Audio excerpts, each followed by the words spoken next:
Greetings to everybody, greetings all, and welcome to this Goodwill Meditation Group webinar. It's good to have you here. It's good to see we have coming up to 90 people online, and I guess there'll be more joining, so welcome everybody.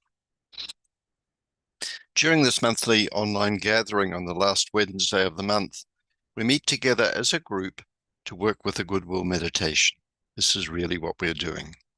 Every week on Wednesday, this is weekly, every Wednesday, a growing number of people use this meditation as a part of their regular service. And so the result is that over the years, a potent group field of thought has been established. And in working with the meditation today, we're stepping into and contributing to this group field. This is really what we're doing. So let's begin just with a brief moment of silence, and then together we can all sound the mantra of the new group of world servers.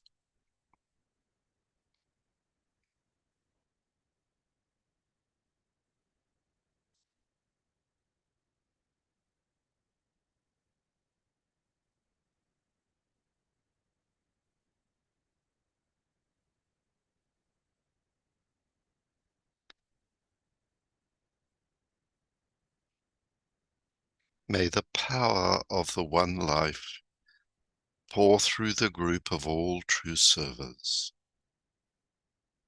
May the love of the one soul characterize the lives of all who seek to aid the great ones. May I fulfill my part in the one work through self-forgetfulness, harmlessness, and right speech.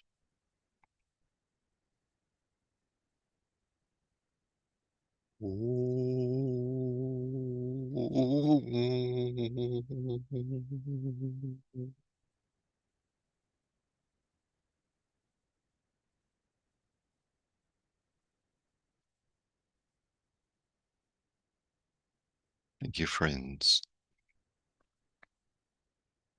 So I'll share some thoughts and then we'll work together with the Goodwill meditation. And this will be followed by a presentation from a co-worker who many of you know, have heard her before, May East. She'll be speaking on the theme, Shining a Light on Sustainable, Inclusive, and Resilient Development, a Regenerative Perspective. Before we work together with the meditation, I wanted to draw attention to the fact that as we meet today right now, a group of national leaders and heads of state are meeting as part of the high-level week at the United Nations for the first ever summit for a sustainable, inclusive, and resilient global economy. These words, sustainable, inclusive, and resilient, are used extensively throughout the UN's work. We tend to think of them as highly politicized slogans, referred either in supportive or derogatory terms by politicians, leaders, and by world servers as well. They've become part of a global conversation. So the idea of this webinar is to reflect on them from a deeper perspective. And May will be looking at these ideas from a regenerative perspective. But to begin, I thought that it would be useful to reflect on them as a dim, sometimes glamoured reflection of humanity's response to the incoming energies of the Aquarian age and the growing intensity of an energetic process leading to Christ's reappearance as understood by the esoteric teachings. During the Goodwill meditation, we'll ponder humanity's relationship with the hierarchy of beings who dwell in the upper realms of mind and heart, imagining that we are standing together within the center of this hierarchy, immersed in the consciousness of the heart of love. In the Wisdom tradition, this central spiritual figure is expected to reappear in the world as part of an initiation of the entire human species, the human kingdom in nature. Different traditions, different faith traditions use different names to refer to this idea of the coming one, known by many as the Christ, but also as the Maitreya, the future Buddha, or as the Kalki Avatar and the Iman Mati, among other names.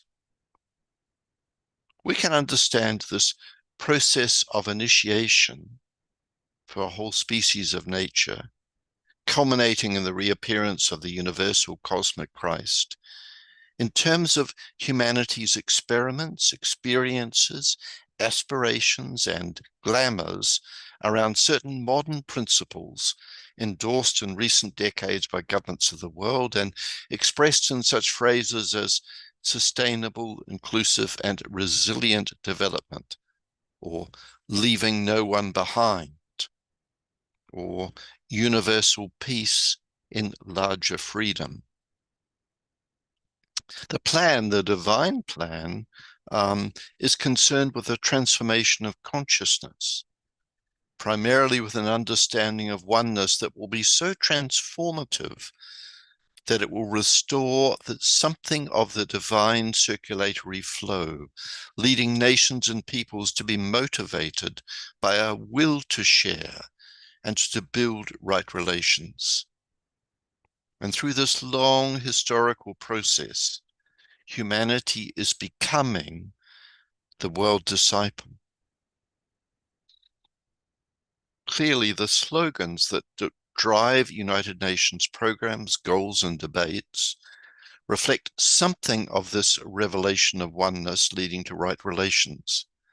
But at the same time, they miss, and inevitably, they miss the cosmological and symbolic dimensions of the revelation, tending to be materialistic in their nature and failing to tap into the depth of the revelation.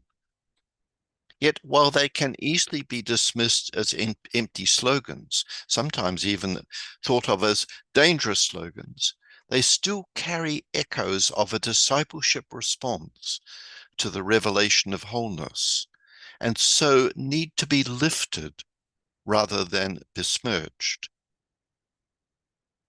May will be speaking shortly on the three themes that are being highlighted in the Economic Summit at the UN today: sustainable, inclusive, and resilient. But before moving into the meditation, I just wanted to note that the word inclusive is used in the work of the Tibetan master responsible for the Alice Bailey teachings in several different passages.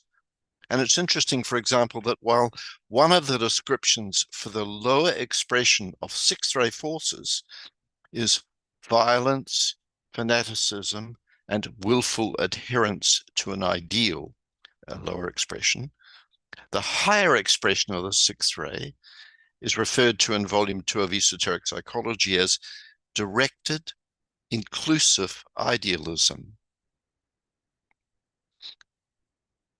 Elsewhere we read that the soul is the real inclusive self. It's in Dina 1, page 495. An inclusive economy from this perspective perhaps includes a right circulation of energies between soul and personality, divine circulatory flow between soul and personality, between hierarchy and humanity, between humanity and the other kingdoms of nature. And in this sense, the plan is leading us towards impressing us as a species with principles of inclusivity. And it's that impression that we can shine a light on. The challenge, as always, is for us as individuals, communities, and nations to express wise inclusivity. And so let's now work with the meditation.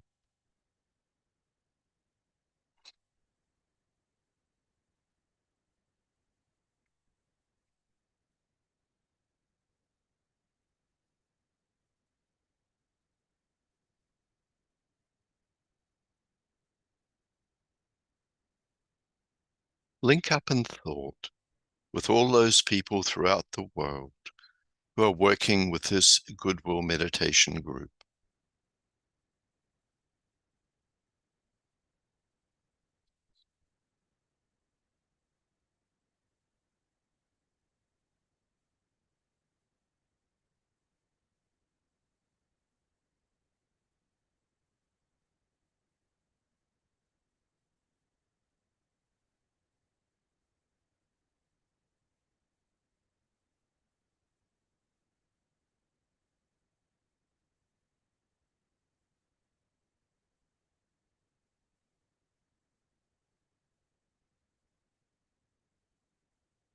Reflect on the fact of relationship. We're related to our family,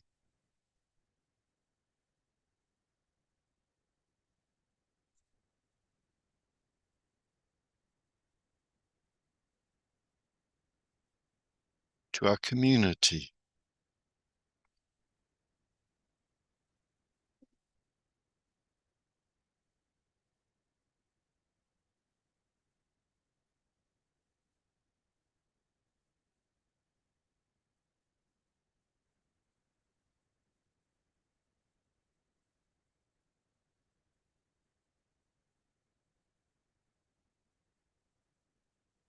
to our nation,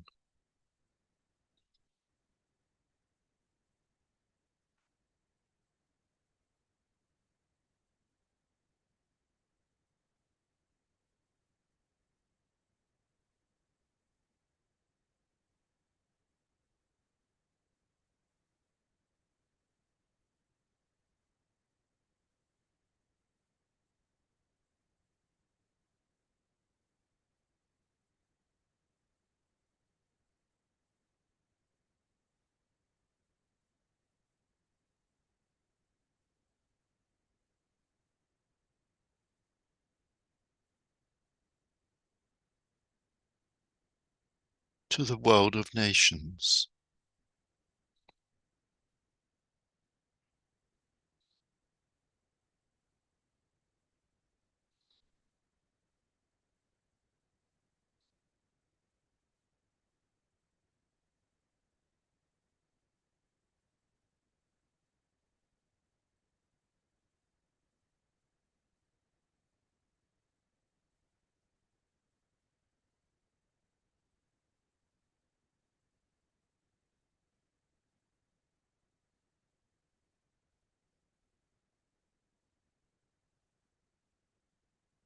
and to the one humanity as a kingdom of nature, made up of all races, all peoples, all nations, all faiths.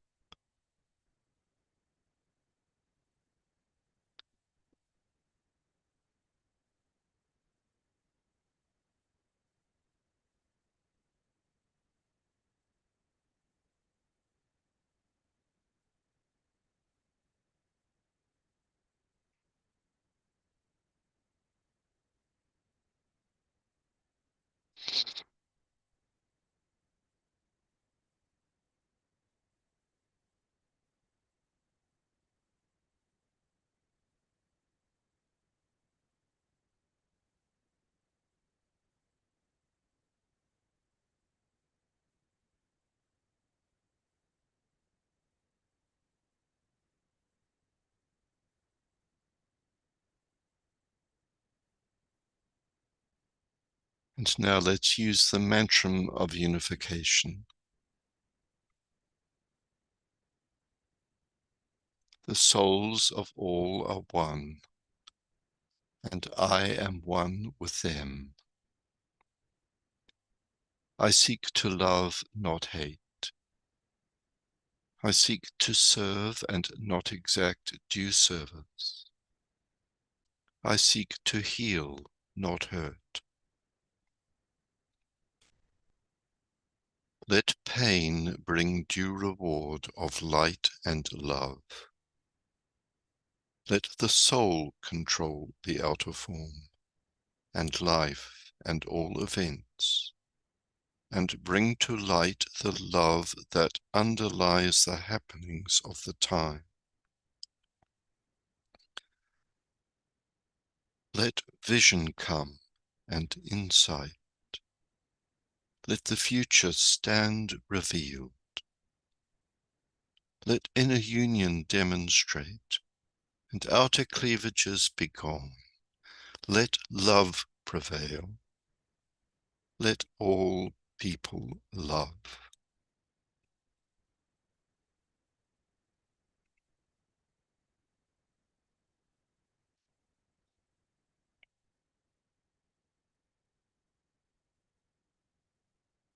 Reflect upon your own and humanity's relationship with all beings dwelling in the higher realms of mind and heart.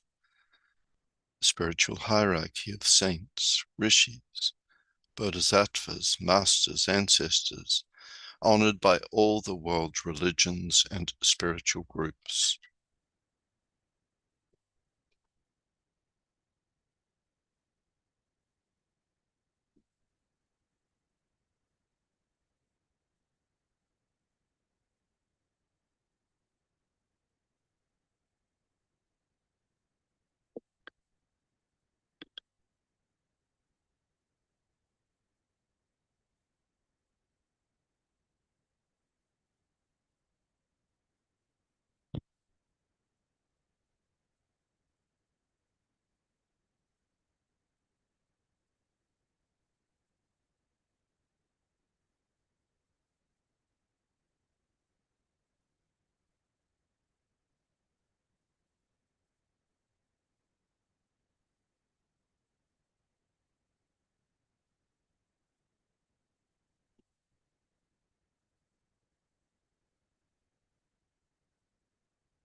Imagine that we're all standing together within the center of the spiritual hierarchy, immersed in the consciousness of the heart of love, recognizing that this heart of love is known as the Christ and also by other names for the one at the center.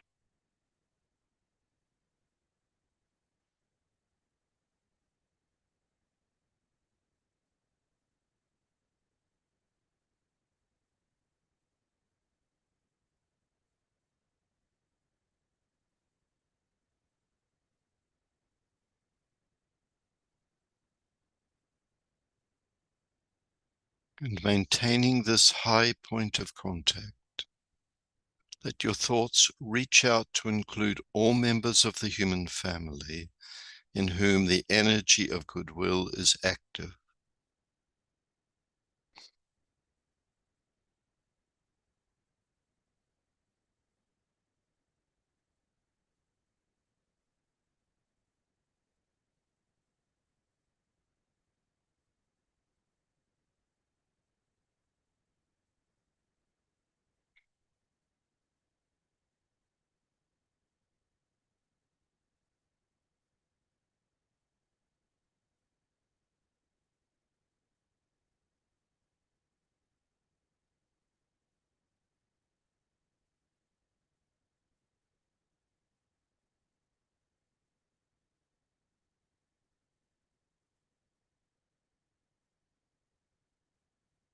And use the affirmation, in the center of all love I stand. From that center, I, the soul, will outward move. From that center, I, the one who serves, will work. May the love of the divine self be shed abroad in my heart, through my group, and throughout the world.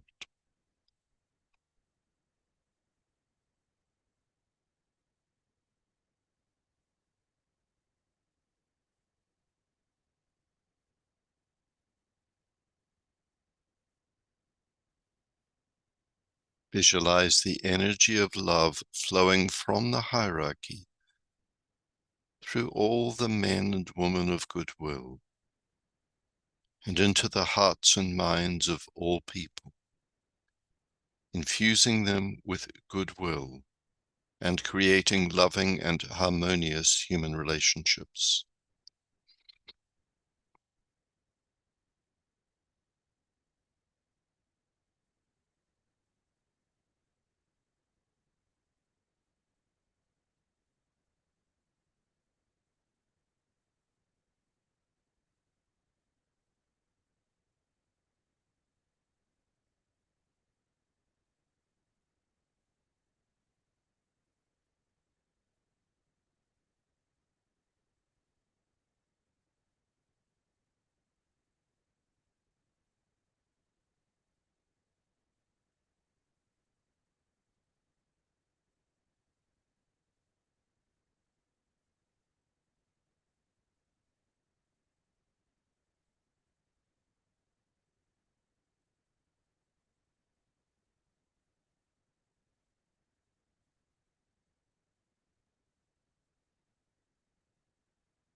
and meditate on ways of spreading goodwill, creating right human relationships, and restoring peace on earth.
Realize that in working with this meditation, we're helping to build a channel between the spiritual hierarchy and humanity, through which the energy of goodwill can flow, unifying humanity, enabling humanity to solve its problems, healing all cleavages.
Linked in thought with men and women of goodwill all over the world,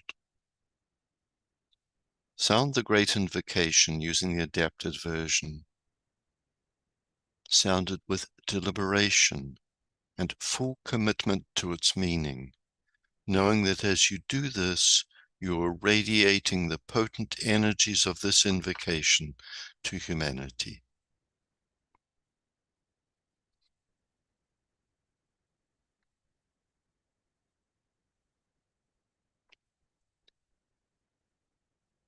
From the point of light within the mind of God, let light stream forth into human minds. Let light descend on earth. From the point of love within the heart of God, let love stream forth into human hearts. May the coming one return to earth. From the center, where the will of God is known, let purpose guide all little human wills. the purpose which the masters know and serve. From the center, which we call the human race, let the plan of love and light work out, and may it seal the door where evil dwells. Let light and love and power restore the plan on earth.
Thank you, friends.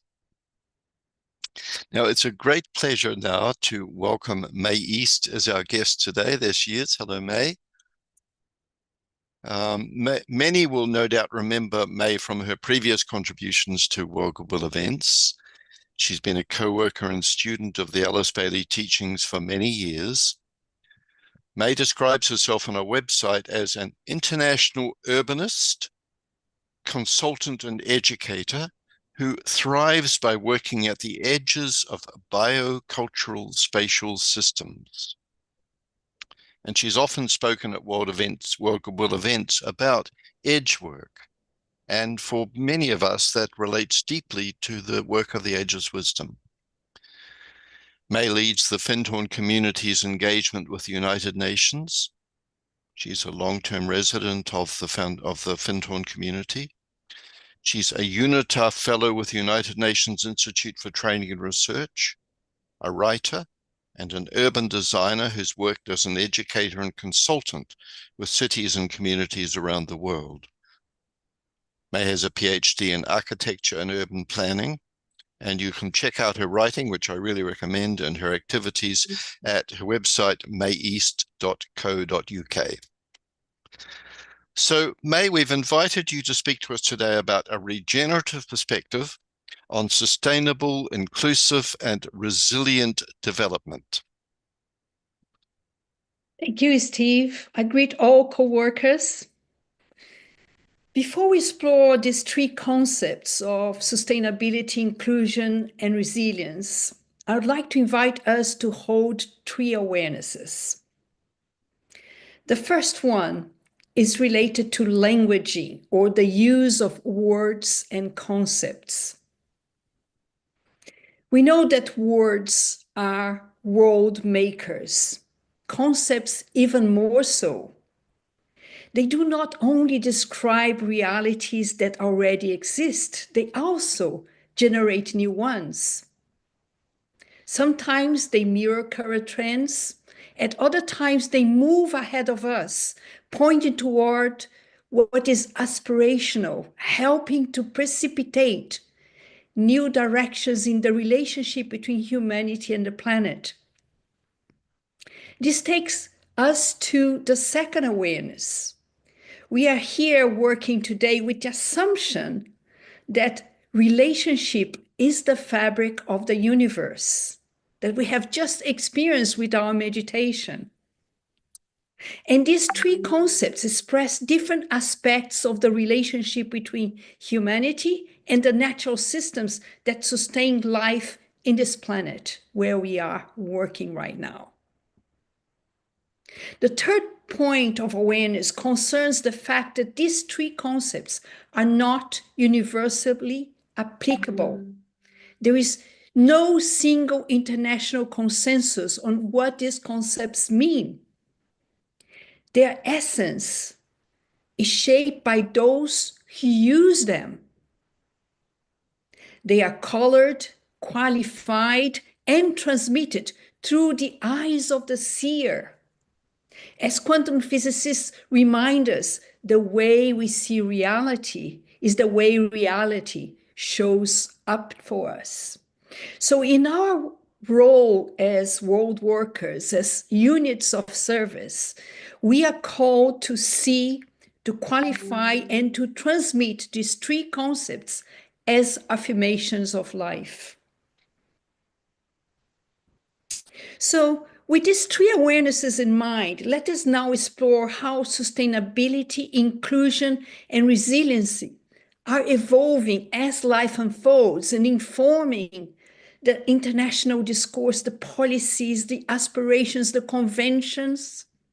And I want to start with sustainability, which was a powerful and forward-looking concept back in 1985, when the Brundtland Commission defined for the first time sustainable development as meeting the needs of the present generation without compromising the ability of the future generations to meet their needs.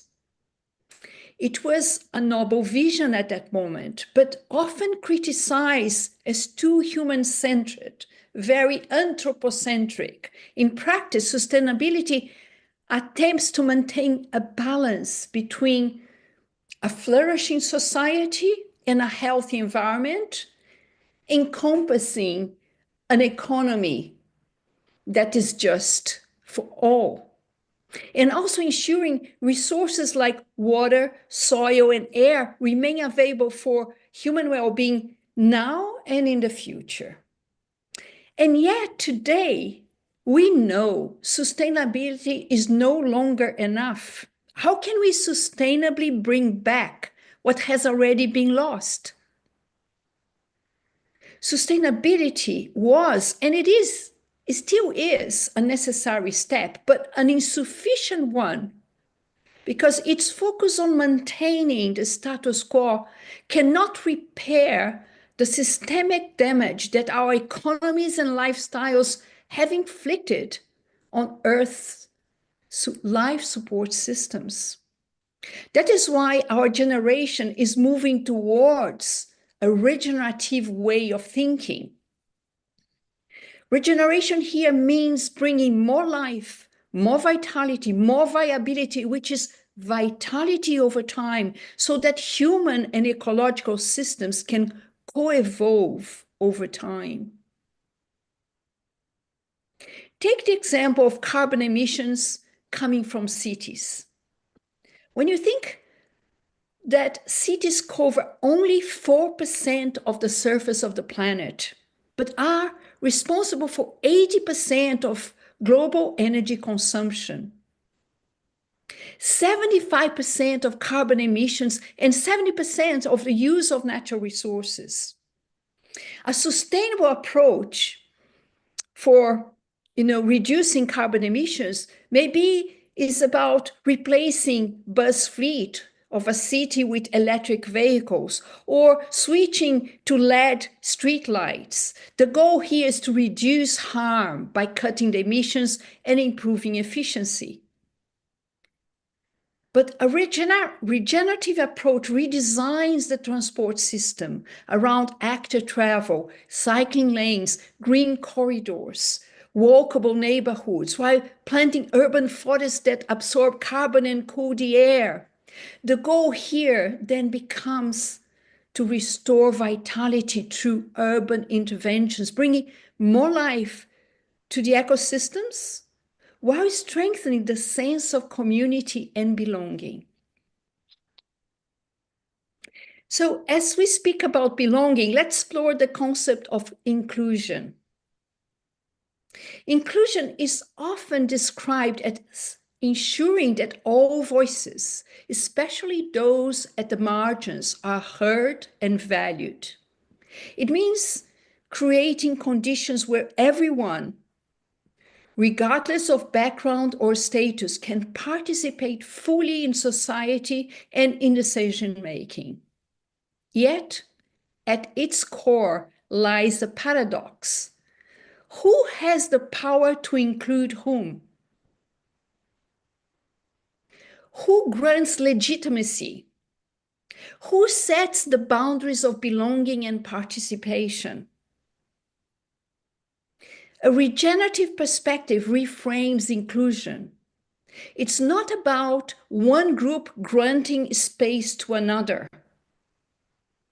It is about co-evolving mutualism, a dynamic exchange where groups grow together and create conditions that benefit the whole, whether in human communities or in the relationship with nature. I'll give you two examples. Take gender equality in placemaking. Traditional inclusion means inviting women into male-dominated professional fields like traffic engineering, those who shape streets and alleyways and boulevards and avenues, and asking their views often in a tokenistic way. A regenerative approach goes further, intentionally engaging both women and men in redistributing power, rebalancing representation, and co-evolving new urban planning rules. The outcome, perhaps, is urban environments that feel safer, more accessible, and more vibrant for everyone. But this concept of co-evolving mutualism, which is a evolving inclusion towards co-evolving mutualism, does not stop with the social systems, with people. It extends to the living world. Bolivia, for example, has written the rights of nature into its constitution, granting rivers and forests legal standing. Here, co-evolving mutualism means expanding the circle of care, of belonging, and embracing all forms of life. So, moving now to resilience, another concept deeply woven into the relationship between humanity and living systems. Resilience is usually defined as the capacity to withstand shocks, adapt, and bounce back. In a world of climate disruption, it is about survival, adaptation, and returning to balance after disturbance, after shock. But through a regenerative lens, resilience is more than bouncing back. It is bouncing forward, using disruption as a catalyst to evolve into healthier, more vital states. Take food systems as an example. A conventional approach to resilience might mean surviving drought with emergency aid and short-term fixes. A regenerative approach transformed the system itself, adopting perhaps agroecology, harvesting rainwater, restoring soil health. The land becomes more fertile and communities more self-sufficient after the shock. Crisis becomes the seed of renewal.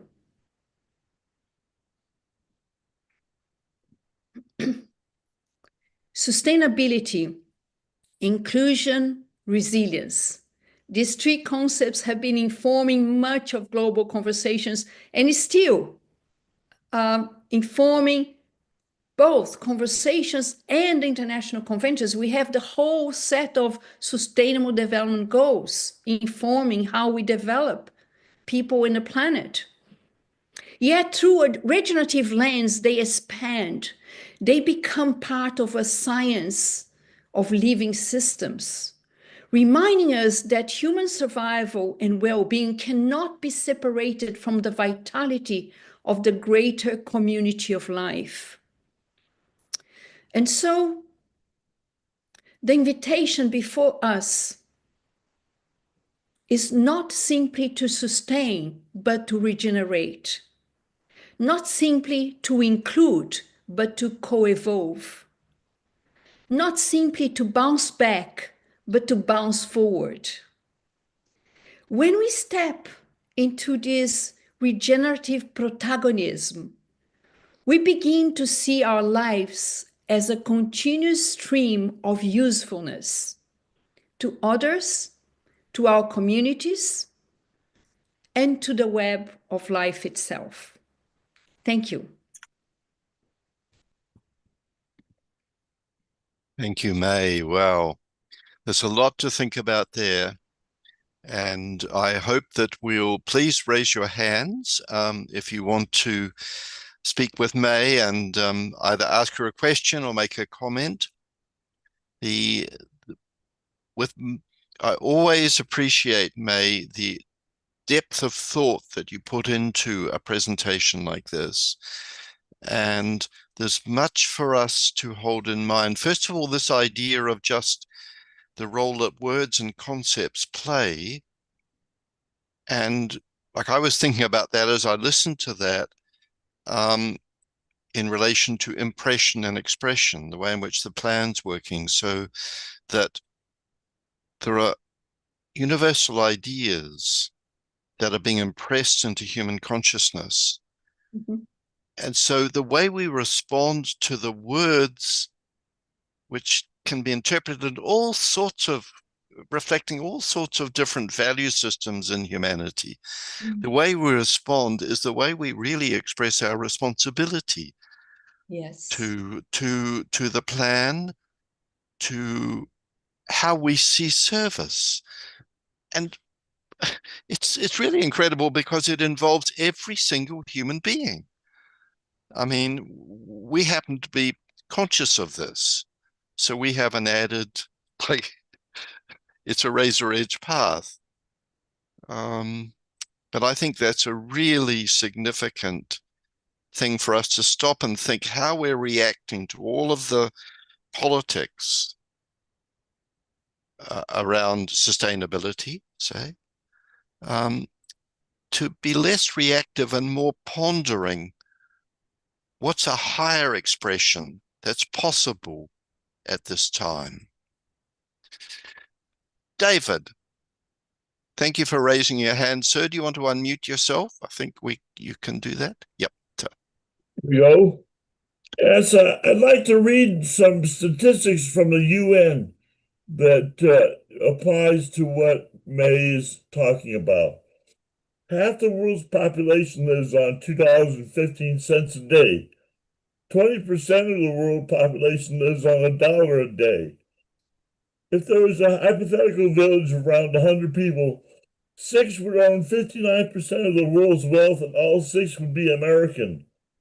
80 would live in substandard housing. 70 would be illiterate. 50 would be suffering from malnutrition. I just thought, I remember those statistics, and I think they apply very, very much to what May is talking about. Thank you. May. Thank you, David. Yes, very impressive statistics. And one that informs very much my work right now is the fact that, you know, all cities of the world cover 4% of the surface of the planet. And we are going towards 70% of humanity by 2050, which is around the corner. 70% of humanity will be living in cities. So cities, they hold the great promise of solving all the conundrums between the relationship between living systems and humanity and localized economies and globalized economies. So I believe that in the cities we have the potential of solving all the problems from now on. My home country, for instance, Brazil, we have already 86% of the population living in cities. So some would say another jargon. We're talking about jargons and or slogans. They say there won't be sustainable world without sustainable cities. But I believe that is in the biocultural spatial uniqueness of places one by one that we can redesign our human presence on the planet. And this, as I mentioned in my talk, like this regenerative protagonism that we have been called for, not only to sustain, because we have impacted too much. Our linear economies, our lifestyles had a huge impact. And so this redesign that we've been called, it's very much an affirmation of life. And as an affirmation of life, this is a piece of service. Exactly, because the process of redesigning is what we're all engaged with. And our task is to approach that process with the plan in mind. In other words, with this sense of some principles of universality that are impressing consciousness. And humanity is reacting, responding. And its design is about responding the way we respond. Thalia or Talia, please unmute. Hi, Steve. Hi. It's Talia. However everyone wants to call me. Hi, May. That was a lovely, lovely speech and very interesting subject.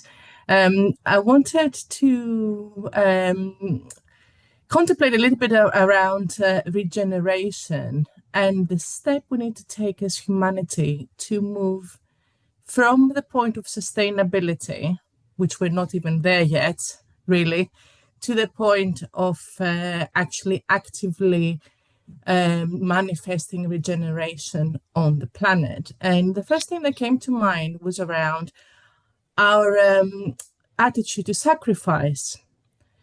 How prepared are we to be one with our fellow humans and prioritize group living? Plays a very big role on how we move into making very bold decisions about the way we live on Earth and the way we have this human experience. So sustainability from this point of view sounds a little bit like our compromise. Yes, we recognize we want to do something, but we don't really want to fundamentally change our life because we have an affinity bias towards it and we want to maintain it. And really, the next step required a certain amount of courage to be injected into humanity, as well as the desire to live differently. That maybe in order to get there, we should really concentrate on these steps, on trying to inject the elements that makes that recipe work. What do you think? How does that fit with your work and your thoughts? I appreciate the two words that you used in describing this potential transition. One was the sacrifice, with sacro office, which is like sacred official. So, redesigning the way we live our lives individually and collectively. It's already happening in pockets in many parts of the globe, in transition towns, in eco barrios, in eco villages, eco communities, kibbutzim. There is some experiments. It's not, but there is already some experiments on treading lightly on earth and proving that the quantitative way of life, individualistic, is not a recipe for happiness. You can live with less and still be a fulfilled well-being. And the other one you mentioned about courage, that brings, comes from the heart, courage, and core. So it is a call. It's, I guess, it's something that may emerge as we are at the threshold of Aquarian 2000 years, we know that these experiments of more collective living, of living with less, and I think we are the ancestors of the future generations that will be doing that. But we need to do this transition right now, at least in conceptual terms, in theory terms, and with little experimentation, remembering, the Tibetan talking about experiment, experience, and expression.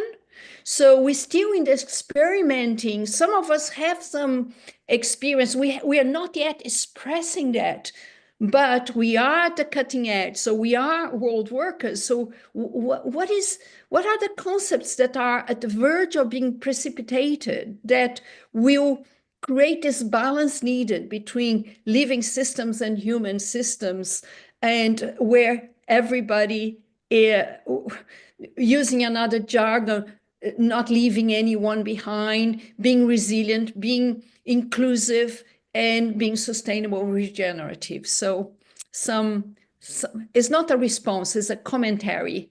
And I see Barbara has her hand up. Yeah.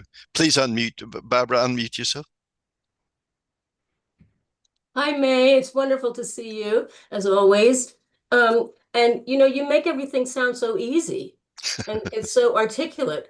And so, we live in the country, and so what I observe, because I see the road a lot, there's people throw trash out of their cars all the time on the roads around here.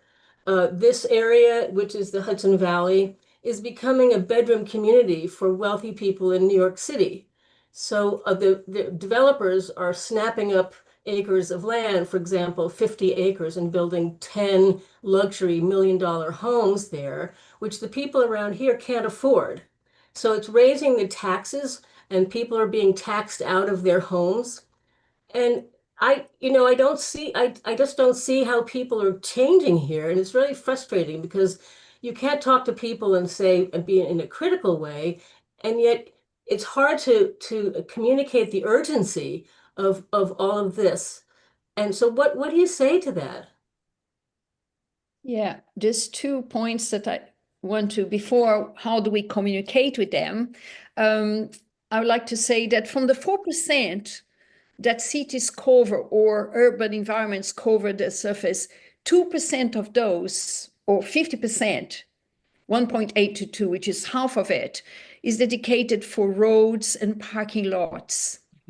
Yeah. And this is a very new phenomenon. It happens after the Second World War, when cities, particularly European cities, have been bombarded, and they are getting old. There was baby boom. We needed to grow more housing, and modernism and Fordism came together. And we start building our cities for mobility, not for proximity, because the old cities were all built for proximity. So today there's a very, very strong trend on, with different names, 20 minutes neighborhoods, 15 minutes cities like Paris, Sao Paulo. They are big cities made of villages. And this is happening. In Paris, it's happening. People are going back into the identity of their villages. They are practicing active travel. That was the will of a two-term mayor who decided to make it more difficult for cars and much easier for bicycles and for walking.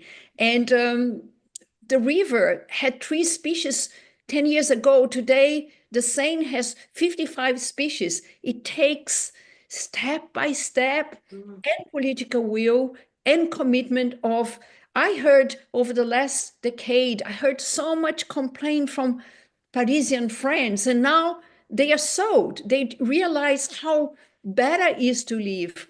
I can't talk about your neighborhood, but the way that we learn how to communicate sustainability is to really looking at the values with whom we're speaking. What is the worldview behind them? What is it? What moves them? Is it only profit that move?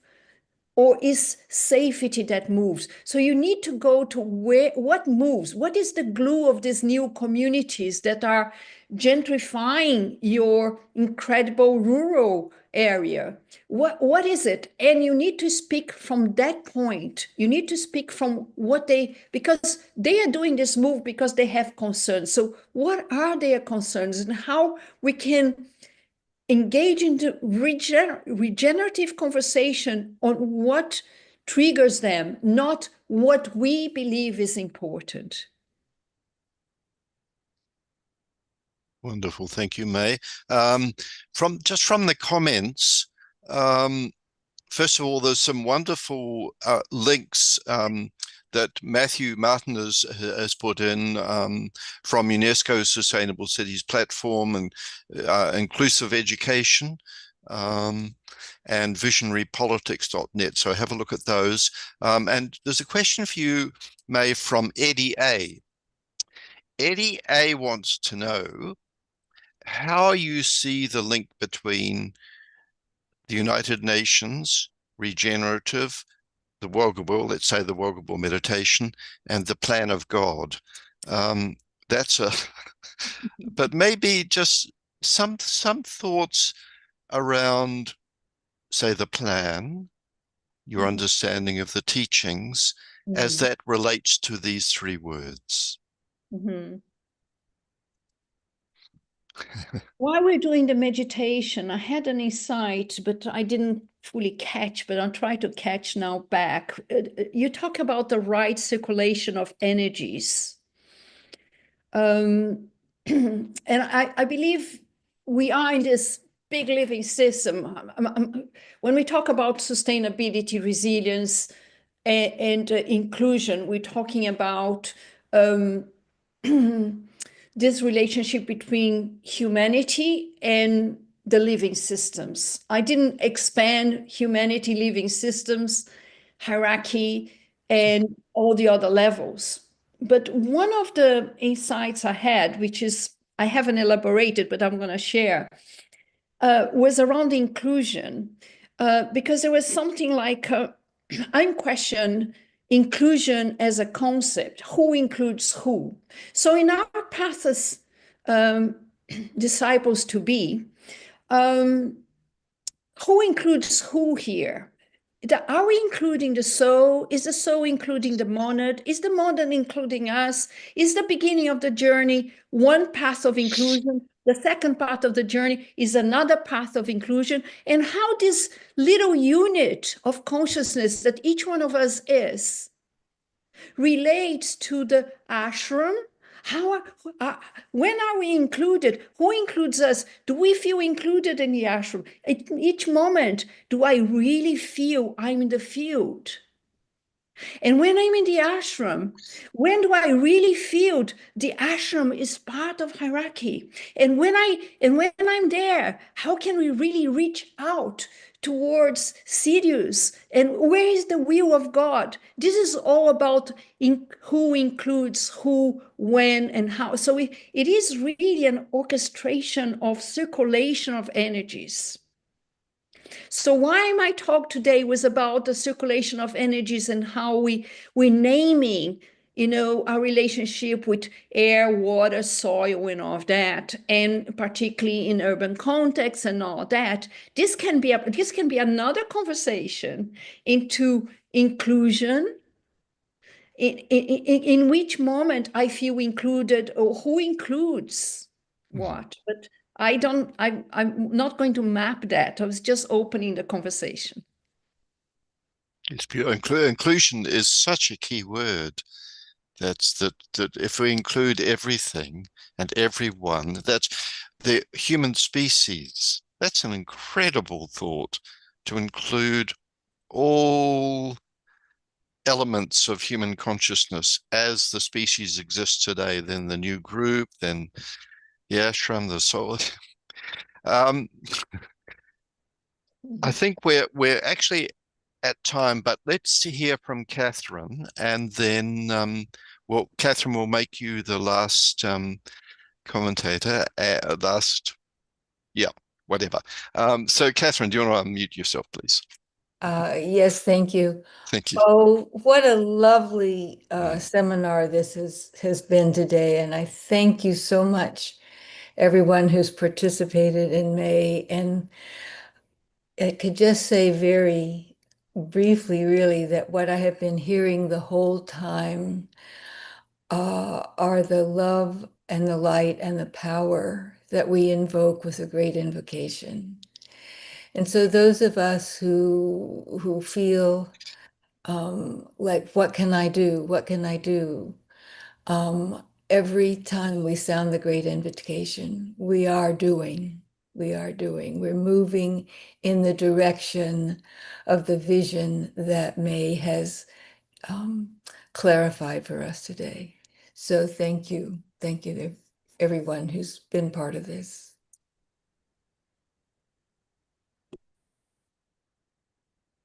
Thank you, Catherine. I think that's a perfect note on which to end. And in a way, on behalf of all of us, Catherine, I think you've expressed our gratitude to May. So thank you, May, so much. So friends, let's just have a brief moment together, thinking of relating all of this to this invocation that we use so regularly and is so central in our lives.